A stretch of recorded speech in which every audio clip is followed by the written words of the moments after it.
சுவாமி நான் காட்டுக்கு பரப்பிட்டு ஒரே ஒரு வார்த்தை சொன்னேளே என் நெஞ்சை இருக்கிறதுன்னு அழுதாளா ராமன் கைகையின் இடத்துல.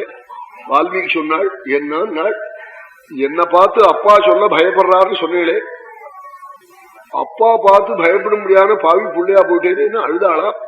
அழிகம் மானசம் சேகம் ஹிருதயம் தஹதீவமே ஸ்வயம் யன்னாஹமாம் ராஜா பரதஸ்யாபிவேதனம். என்ன பார்த்து அப்பா பயப்படுறாருன்னு, என்ன பார்த்து அப்பா பயப்படலாமா? பயப்படாம இருக்கிறதுக்காகத்தானே ஒரு இடம் வேணும்னு பிள்ளை மனைவி சிஷ்யன் இதெல்லாம் பயப்படாம எது வேணுமோ அதை சொல்லலாம். ஆமா தெரியாதனமா புள்ள கடியாரத்தை எடுத்து ஏதாவது கூட திரும்பிடுவது, அது பட்டுன்னு விட்டுன்னு விடும். 500 ரூபாய் கடியாரம் இந்த கையில கட்டிக்கிறான் பாருங்க. அப்பா நான் தவறி உங்க கடியாரத்தை உடிச்சு விட்டேன்னா இதுக்கு என்னதுக்கு அப்பா வருத்தப்படுறேன். சத்புத்திரனா இருந்தா கழவர் 1க்கு 2க்கு போடுவார் படுக்கையில ராத்திரியில. அப்பா தவறி 1க்கு போயிட்டேன்டா படுக்கையிலே.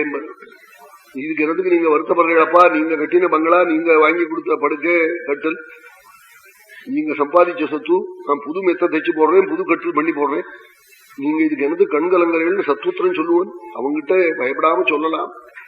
அசத்தா இருந்தா நீ இனிமே உள்ள படுத்துக்க கூடாது, கொட்டுள்ள போய் படுத்துக்கணும். அவன் பிரட்ச விட்டுக்கிட்டே படுத்துக்கணும், நீ இவன் உள்ள படுத்துக்க கூடாதுன்னு சொல்லுவான். சத்புத்திரன் அப்படி சொல்ல மாட்டான். ஆமா பத்னியை பார்த்து ராத்திரி 1 மணிக்கு என்னமோ மாற வலிக்கிறா போல இருக்கு, கொஞ்சம் வெந்நீர் வச்சு கொடுன்னு கேட்கலாம்.